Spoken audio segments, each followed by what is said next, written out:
आपका संगठन जितना पुराना है उतनी ही गहरी इसकी जड़ें हैं और उतनी ही व्यापक इसकी छाया है, जो समय समय पर देश की जरूरतों के अनुसार यह फैलती रहती है।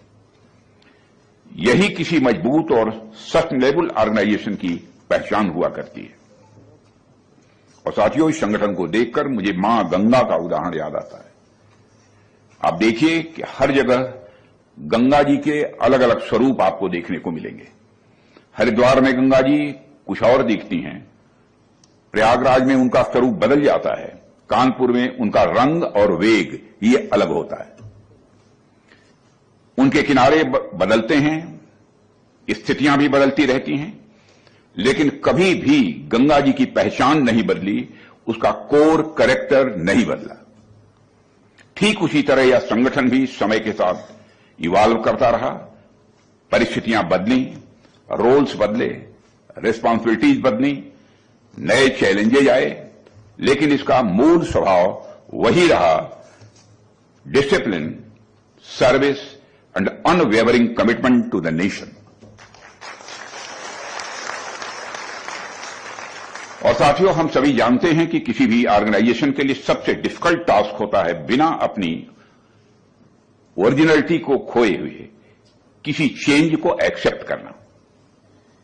लेकिन आपने यह करके दिखाया है और इसकी पुरानी ऑर्गेनाइजेशन होने के बावजूद आपने मॉडर्न थिंकिंग को भी सहज तरीके से अपनाया है। टेक्नोलॉजी को आपने अपनाया है, प्रोसीजर्स को सिंप्लीफाई किया है और चेंजिंग एक्सपेक्टेशंस के अनुसार खुद को आपने अपने को अलाइन करने की कोशिश भी की है। साथियों, ट्रेडिशन और मॉडर्नाइजेशन के बीच बैलेंस बनाना यह कोई आसान काम नहीं होता है, लेकिन आपने यह बैलेंस बनाया है, इसके लिए भी मैं आप सबको बधाई देता हूं।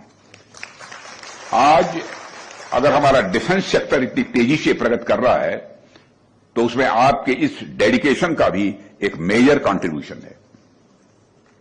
और साथियों, किसी भी राष्ट्र की ताकत केवल हथियारों से नहीं मापी जाती है।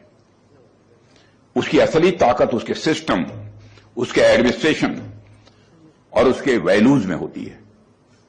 एडमिनिस्ट्रेशन अगर ईमानदार, ट्रांसपेरेंट और सेंसिटिव हो तो उस राष्ट्र की सबसे मजबूत ढाल बन जाता है।